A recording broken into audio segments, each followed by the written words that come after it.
Bonjour à tous, c'est Brian Studio. Aujourd'hui, on se retrouve pour une toute nouvelle vidéo où nous allons commencer la nouvelle série dont je vous ai parlé la semaine dernière. Donc, je vous avais dit que nous allons commencer par Walt Disney, mais il y a eu un changement. Aujourd'hui, c'est l'anniversaire de notre souris préférée, c'est-à-dire Mickey Mouse. Donc, j'ai voulu lui rendre hommage en commençant par notre chère souris. Donc, je vous laisse avec l'introduction et on se retrouve juste après.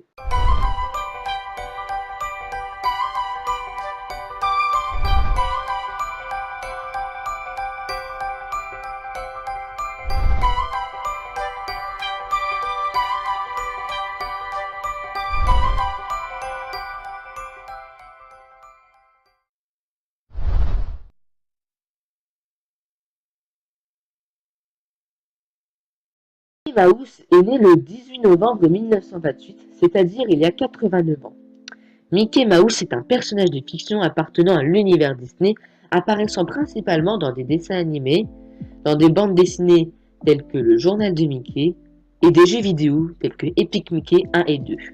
Véritable ambassadeur de la Walt Disney Company, il est présent dans la plupart des secteurs d'activité de la société, que ce soit l'animation, la télévision, les parcs Disney ou les produits de consommation Mickey. Il est utilisé comme un vecteur de communication et ses qualités doivent respecter la morale prônée par Disney, que ce soit par Walt ou par l'entreprise elle-même. Mickey Mouse est connu et reconnu dans le monde entier, sa célèbre silhouette formée de trois cercles étant devenue indissociable de la marque Disney. Mickey a été créé en 1928 après que Walt Disney ait dû laisser son premier personnage créé avec Wake, Oswald le lapin chanceux, à son producteur. Les premiers courts-métrages qui le mettent en scène sont principalement animés par Wake, associé de la Walt Disney, au sein des studios Disney. Alors installé dans le studio d'Hyperion Avenue, il devient plus tard aussi un personnage de bande dessinée, de longs métrages, de séries télévisées et d'une myriade de produits dérivés.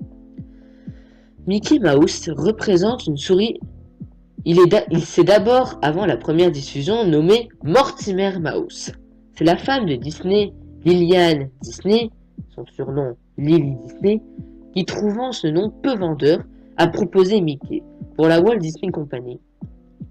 La souris a comme date officielle de naissance le 18 novembre 1928, date de la première présentation publique du dessin animé Steamboat Willie. Le personnage est aussi célèbre pour sa voix de fausset. C'est Walt Disney lui-même qui donna sa voix originale au personnage de Mickey, du premier dessin animé jusqu'en 1946, année au cours de laquelle Disney désigna Jim McDonald pour le remplacer en raison d'un problème de toux chronique dû à la cigarette. Jim McDonald est ensuite remplacé par Wayne Allwyn à partir de 1983 jusqu'en 2009, année de sa mort à la suite d'une complication due au diabète. Mickey est souvent accompagné de son ami Dingo et de son chien Pluto. Il noue aussi une idylle avec Minnie et une autre souris qui voit le jour en même temps que lui. Mickey n'est pas resté longtemps uniquement sur les écrans. Il apparaît dans les journaux en strip quotidien dès le 13 janvier 1930. Cette publication est distribuée par le King Feature Syndicate, scénarisée par Walt Disney et dessinée par Wake. Pour souligner l'importance de Mickey dans l'aventure globale de l'univers Disney, Walt Disney a déclaré à propos de son personnage « Tout ce que j'espère, c'est que l'on ne perde pas de vue une chose. Tout a commencé avec une souris. » Un remplacement pour Oswald. Mickey est créé en 1928 pour remplacer le personnage d'Oswald le lapin chanceux, perdu par Walt contre son gré. Ce lapin, créé au début des années 1927, le crayon d'Edward, était produit par les studios Disney sous contrat avec Charles Bennings et distribué par Universal Pictures. Après presque un an d'existence, Oswald est relativement populaire et rapporte de l'argent. Courant février 1928, Walt Disney se rend à New York pour négocier avec Mint une part de revenus plus importante pour chaque film, mais il est abasourdi. Leonard Mosley précise, outré de la perfidie, le cœur brisé par la déloyauté. Quand l'homme d'affaires lui annonce que non seulement il souhaite réduire les coûts de production, mais qu'en plus il prend sous contrat la plupart de ses principaux animateurs, Mint menace Disney de créer son propre studio s'il n'accepte pas de réduire ses coûts de production. En outre, c'est Universal et non pas Disney qui détient à cause d'un contrat signé un peu rapidement par Walt. La marque commerciale sur Oswald le lapin qui signifie qu'il peut être très bien se passer de lui pour faire ses films. La naissance d'une souris. Les biographes de Disney ne sont pas réellement d'accord sur la période précise de la création de Mickey, et plusieurs dates différentes circulent. Thierry Steph, dans Bon anniversaire Mickey, s'est vu obligé de reconstruire les agendas possibles de l'année 1928, en fonction des propos tenus par plusieurs des protagonistes de l'époque, mais sans réussir à définir une histoire précise. Les dates fluctuent entre fin janvier et le 21 mai 1928, date à laquelle Walt dépose une marque pour Mickey Mouse. Et l'histoire résumée est que Walt a conçu une souris durant son retour de New York, baptisée Mickey par sa femme, et que le dessin construit autour de deux larges cercles pour la tête et le corps, de deux plus petits pour les oreilles, des tubes pour les bras et les jambes, des grands pieds dans des chaussures jaunes, et conçu par Earwake. Walt ne dessinait pas très bien Mickey, mais il lui donne ensuite sa voix durant 20 ans. Pour Leonard Mosley, Walt Disney a réalisé des croquis et conçu une personnalité pour un nouveau personnage dans un train qui le ramenait en Californie, précisément après le passage de Pasadena. Dès son retour, il demande à Hub Earwake de s'atteler à la création d'un nouveau personnage. Dans des interviews reprises par Pierre Lambert, Walt Disney déclare avoir conçu directement une souris dans le train, tandis qu'Earwake déclare dans une interview qu'il a réalisé Mickey après de nombreuses tentatives et d'autres espèces refusées par Walt, telles que une grenouille, un chien ou un chat.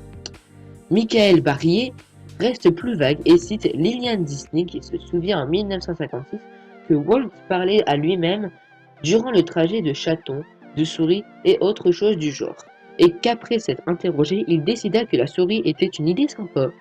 Barclay cite aussi Walt Disney qui déclare quelques années plus tard, un peu comme une légende, qu'il a choisi une souris du fait que le studio Log O'Graham, où il travaillait à Kansas City, au début des années 1920, était envahi par ces petits rongeurs, tout comme les films d'animation de l'époque, et avait essayé d'en domestiquer une. Il précise que Paul Terry avait un couple de souris au dessin très sobre, graphiquement assez proche de Mickey et Minnie. Mickey Mouse est tout d'abord un personnage de dessin animé créé en 1928. Après que Walt Disney a dû laisser son premier personnage d'Oswald le lapin à son producteur. Les premiers courts-métrages furent principalement animés par Hub Earwake, associé de la Walt Disney au sein des studios Disney. Il fut plus tard un personnage de bande dessinée, il représente une souris et est devenu emblématique de la maison Disney. Pourquoi Walt Disney choisit-il une souris ? Il semble que le studio où travaillait Disney à cette époque était envahi de ces petits rongeurs, a priori une légende. Selon d'autres sources, Walt Disney possédait une souris apprivoisée nommée Mortimer, du nom originel de Mickey. Earwake l'a créée à partir de 3 ronds pour la tête, afin d'en faciliter l'animation. Cependant, Oswald le lapin et Mickey Mouse avaient la même physionomie à leur début, un pied de nez, en quelque sorte. Seules les oreilles les différencient réellement. C'est Disney lui-même qui a doublé le personnage de Mickey du premier dessin animé en 1947 dans son livre Walt Disney Conversion. Cathy Merlock Jackson cite plus longuement l'interview tardive évoquée par Barrier. Elle en retient que Walt a été inspiré par une souris domestique, souris du foyer et non domestique, qui venait sur son bureau au studio Long O'Graham. Voici ce que Walt Disney a déclaré.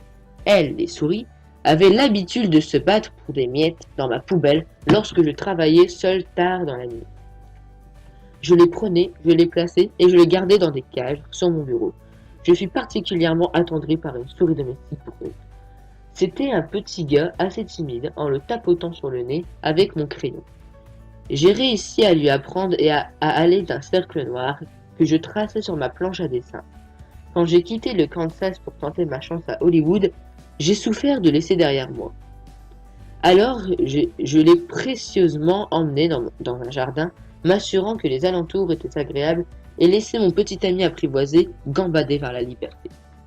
John Grant reprend la version de Mosley et Lambert, déclarant que c'est après une interview de Walt Disney, mais il précise que Walt a donné au fil du temps plusieurs versions de cette histoire.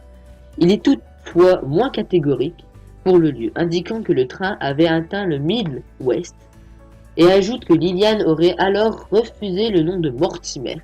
Il précise que c'est en arrivant dans cette zone géographique que la souris portait un pantalon rouge avec 2 gros boutons et que Walt avait établi le premier scénario. Grant relativise ensuite en citant que, d'après les sources disponibles, Walt est à l'origine de la personnalité et Earwig de l'aspect graphique. Selon d'autres sources, Walt Disney possédait quelques années plus tôt, durant la période difficile des studios à Kansas City, une souris apprivoisée nommée Mortimer, du nom originel de Mickey d'après John Kerworth. Earwig s'inspire des vieux dessins réalisés par Hugh Harman en 1925 autour d'une photographie de Walt Disney des souris. Plus prosaïquement, le chat a déjà été pris par Otto Mesmer et son célèbre Félix le chat. Et les autres personnages animaliers ne peuvent pas avoir la personnalité voulue par Walt. Un personnage espiègle, rusé et joyeux. Nous pressentions que le public, et particulièrement les enfants, apprécient les animaux petits et mignons. Je pense que nous nous sommes inspirés de Charlie Chaplin pour le caractère. Nous voulions quelque chose d'attirant et nous avons pensé à un petit bout de souris qui aurait été quelque chose de la mélancolie de Charlie. Un petit compagnon essayant de faire du mieux qu'il peut. Quand les gens rient de Mickey Mouse, c'est parce qu'il est si humain et que réside le secret de sa popularité. Les autres personnages conçus à cette époque seront utilisés comme personnages secondaires, tels que Clarabelle et Horace. Ce sont 2 vaches. La forte ressemblance entre Oswald, Mickey et plus tard Fripp la grenouille marque le trait de crayon d'Earwig, assez proche de celui d'Otto Mesmer. Oswald le lapin, Mickey Mouse ont la même physionomie à leur début. Earwig a créé Mickey à partir de 3 ronds pour la tête, seules les oreilles les différencient réellement. Ce train permet un dessin rapide du personnage et une animation aisée grâce au faible nombre d'éléments et à leur grande simplicité. De tubes pour les jambes et des cercles pour le corps, Mickey serait encore plus simple à dessiner grâce à ses oreilles toujours circulaires en toutes circonstances et non pointues comme Félix, ou pendantes comme Oswald. Et sa queue faite d'un simple coup de crayon, John Grant rappelle qu'Earwig a animé presque seul les 5 premiers courts-métrages de Mickey. Ben Sharpnet n'arriva, lui, qu'en 1929. Le graphisme de Mickey Mouse ne reste pas figé à celui réalisé par Hubert Earwig, comme cela sera détaillé plus loin. 1928, première apparition cinématographique. On établit plus souvent la date du 18 novembre 1928 comme celle de la naissance de Mickey.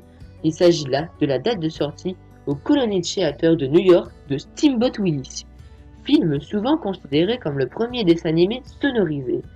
Mais c'est Dinner Time, sorti un mois auparavant, le 14 octobre. Mais Mickey voit réellement le jour dans le dessin animé Plan Crazy, réalisé plus tôt dans l'année, mais muet, projeté le 15 mai 1928.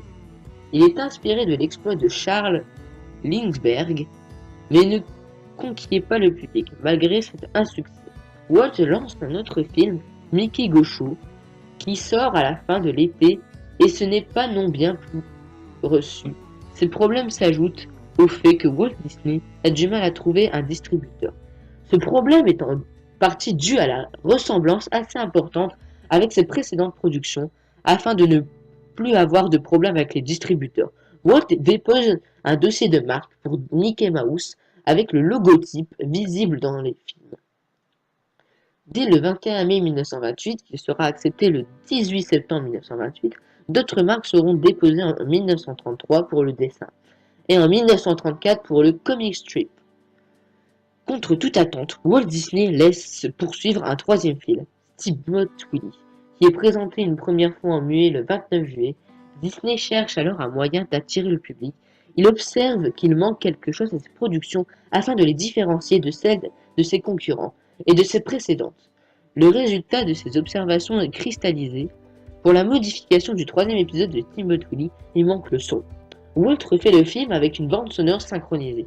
Steamboat Willie ressort alors avec du son synchronisé le 18 novembre. Les 2 premiers épisodes sont ensuite refaits avec une bande sonore et ressortis plus tard.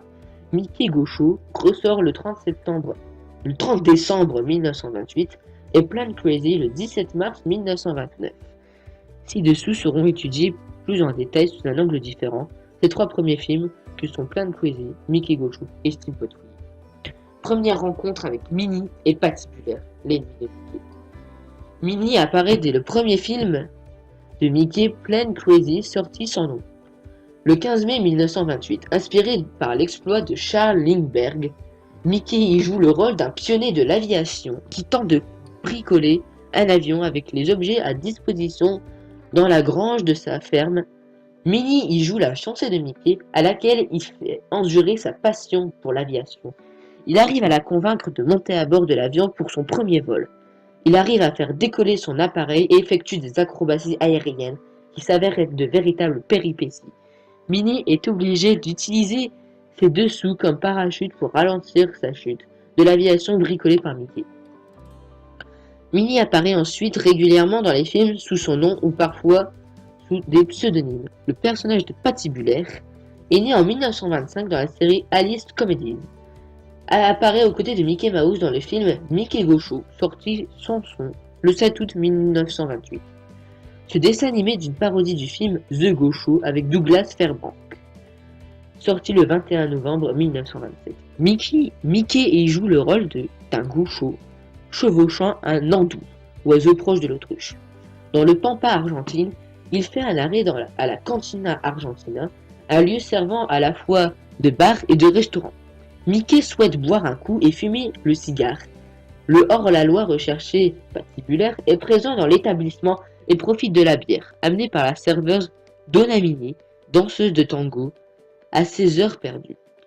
Sa prestation attise les convoitises de l'assistance, qui le lance dans des affrontements pour la belle Bette et enlève Minnie et tente de s'enfuir à cheval. Mickey le poursuit alors sur son andou et le lance dans un duel à l'épée. Mickey gagne le duel et s'enfuit avec Minnie. Patibulaire poursuit son rôle de méchant et récure mais devient parfois un simple personnage secondaire. L'arrivée du parlant. Steamboat Willie est diffusé en public pour la première fois le 18 novembre 1928. On retrouve la direction Walt Disney et Ivy Wake. Ce dernier est aussi le chef animateur assisté de Johnny Cannon, de Les Clark, de Wilfred Jackson et de Dick Lundy. L'histoire est une parodie du film Cadet douce, Steamboat Jr. avec Buster Keaton et Ernest Torrance, sorti le 12 mai 1928. Steamboat Willie n'est ni le premier dessin animé de Mickey Mouse, ni le premier film avec une bande sonore synchronisée. Pour la musique, le son et les dialogues, cette dernière distinction revient à Dîner Time, le 14 octobre 1928, de la série Aesop's Fable, produite par Paul Terry, et utilisant le procédé de Forest, permettant un son mono. D'autres dessins animés avaient déjà une bande sonore, mais le son n'était pas synchronisé. La série des Sound Cartoons, environ 30 films, a été produite entre mai 1924 et septembre 1928 par les Fleischer Studios, studio dirigé par Dave et Mark Fleischer. Steamboat Willie est pourtant le film utilisé comme date officielle de la naissance de Mickey Mouse et très souvent comme le premier film d'animation avec du son. Ces éléments sont surtout dus à l'importance de reconnaissance du public. Les historiens de l'animation ont longuement débattu sur le compositeur du film, de la musique du film. Ce rôle a été attribué à Wilfred Jackson, Carl W. Stelling et Bert Lewis, mais rien ne l'affirme clairement. Leonard Mosley et Christopher Fitch relatent que seul Jackson avait joué d'un instrument, l'harmonica. Dans la version de travail, le reste de la bande sonore est essentiellement composé de bruitages sonores réalisés avec les moyens du bord dans un garage, tandis que les voix de Mickey et Minnie sont jouées par Walt Disney en personne. Pour la version finale, Leonard Mosley indique que c'est le chef d'orchestre, Carl Edward, qui supervisa l'enregistrement des effets sonores moyennes, qu'une somme importante. Les effets sonores furent placés sur la bande du film grâce au système Cinefoam de Pat Power. Mickey est matelot sur le Steamboat Willie sous les ordres du capitaine Pett. Pourtant, on aperçoit le moussaillon sifflant à la barre au début du film. Ensuite, le capitaine arrive et reprend les commandes en ordonnant à Mickey de briquer le pont. Il stoppe à un poton pour embarquer des marchandises à peine sorties du port. Leur seul passager arrive sur le ponton. C'est une passagère, Minnie, qui arrive en retard pour l'embarquement. Mickey utilise une grue pour attraper Minnie sur le bord de la rive et la hisser à bord. Minnie perd accidentellement sa partition de la chanson populaire Turkey in the Straw et la feuille de papier est mangée par une chèvre, un des animaux embarqués. Mickey et Minnie utilisent alors la queue de l'animal comme manivelle et la chèvre devient un phonographe. Mickey poursuit en utilisant les objets et animaux du bord comme instruments de musique. Le capitaine Pet est rapidement gêné par le vacarme et renvoie Mickey au travail. Il est condamné à éplucher des pommes de terre pour le reste du voyage. Un perroquet tente de l'amuser, mais agacé, Mickey lui lance une pomme de terre, ce qui fait chuter le volatile dans la rivière. Cette scène est la scène finale. D'après les journaux, le public au moment de la sortie de Steamboat Willie est très impressionné par l'utilisation du son dans un but comique. Les films parlants sont alors considérés comme innovants et le premier film avec des séquences de paroles, Le chanteur de jazz 1927, avec en vedette Al Jolson, n'est sorti que le 6 octobre 1927, soit moins de 60 semaines auparavant. Durant l'année qui s'est écoulée, la plupart des lieux de projection américains se sont équipés de systèmes sonores. Walt Disney a voulu profiter de cette nouvelle tendance et parvient visiblement à ses fins. Grâce à cet avantage sonore, Mickey Mouse devient le personnage animé le plus important du moment, avec la ressortie des deux films précédents. Avec une bande sonore, le succès et la popularité de la souris est grandissant. Le quatrième film de Mickey, The Barn Dance, est sorti le 14 mars 1929. Il est le premier d'une série de 12 courts-métrages sortis la même année avec ce film. Disney est en position de proposer pas moins de 4 films au printemps. Alors que de nombreux studios hésitent encore à faire des films parlants, le terme parlant est un peu exagéré, car ce n'est qu'avec The Carnival Kid, 23 mai 1929, que la souris prononce ses premières paroles compréhensibles avec le mot hot dog, hot dog. 1929, un personnage aux nombreux rôles.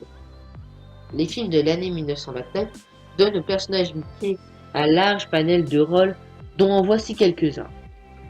Mickey amoureux. Dans The Bear Dance, sorti le 14 mars 1929, Mickey est conduit par Minnie au profit de Patibulaire, ce dernier étant sa faveur présenté dans ce film comme un gentleman manière et non comme un méchant menaçant. Une simple souris. Dans When the Cat's Away, sorti le 18 avril 1929, Mickey apparaît dans un remake d'un épisode de Alice Comedy intitulé Alice Waited Bad Right 1925. Dans ce film, un chat nommé Catnip vit dans une demeure où il passe une grande partie de son temps à boire de l'alcool. Sa présence empêche les souris de la maison de vivre. Catnip s'absente pour aller chasser au dehors une armée de souris. Profite de cette absence pour envahir la maison à la recherche de nourriture. Parmi les souris, Mickey et Minnie tentent de transformer le regroupement en une fête. Mickey soldat. Dans The Barney Battle, sorti le 25 avril 1929, Mickey est présenté comme un soldat et prend part au combat. Mickey est une jeune recrue de la guerre entre les souris et les chats. Son unité est opposée à celle dirigée par Patibulaire. Le court-métrage décrit une guerre fictive mais attribue à chaque camp des éléments remarquables.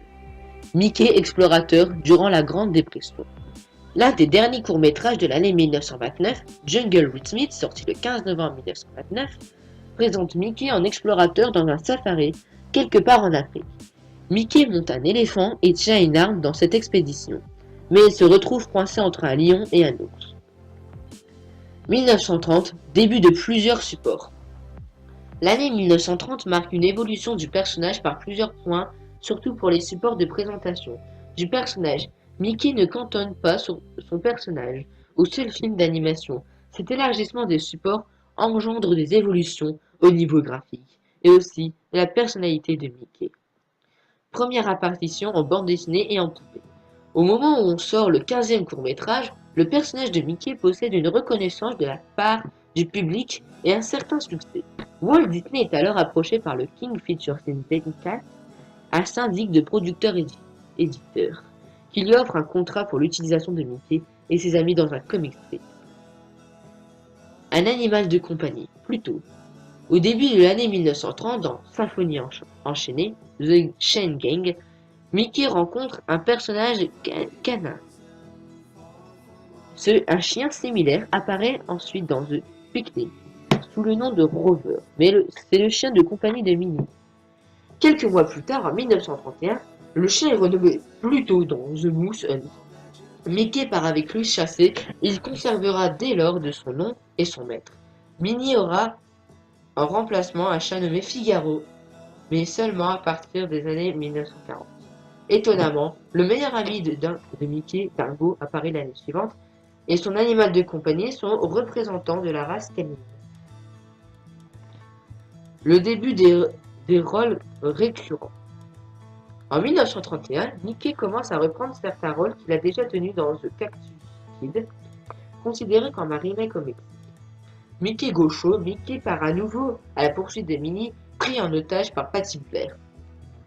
Ce rôle récurrent de chevalier sauvant la demoiselle en détresse, Minnie est repris dans The Clondy Kid 1932, dans Mickey in Arabia 1932, et même parodié par les animateurs du Disney dans les faux films Galopin, Romance, inclus dans Mickey's Gala Première 1933.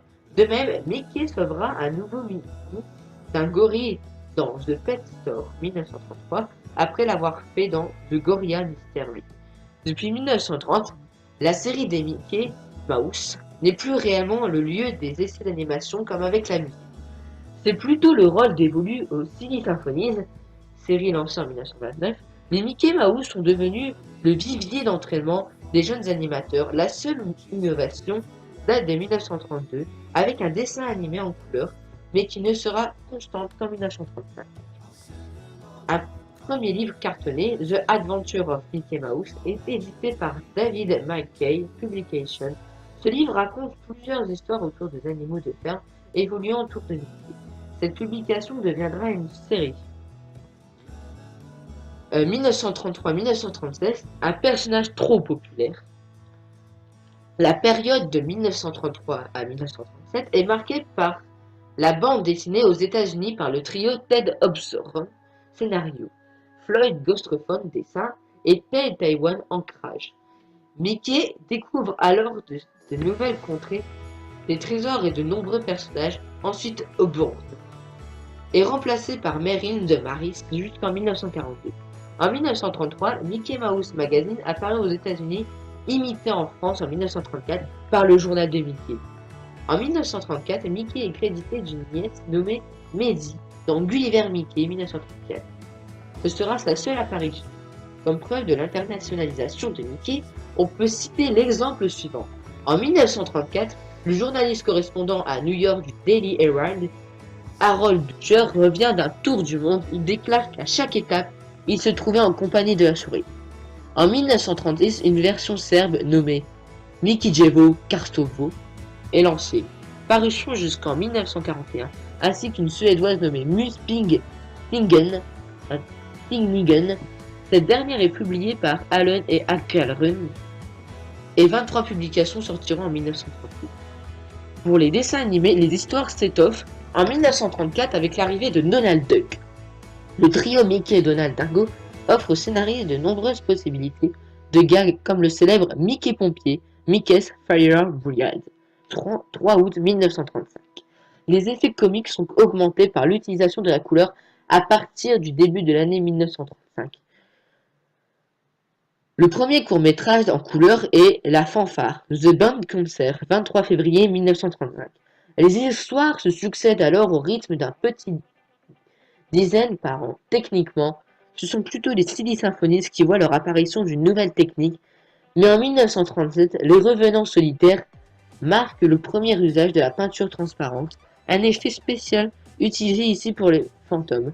Mais le caractère du personnage évolue en raison de cette mondialisation, Mickey devient sage, il ne tente plus de voler un baiser à Minnie, comme dans Planes Crazy, n'a plus sa magie qui lui permettait de modeler les objets ou de faire d'une chèvre un gramophone dans Steamboat Willie.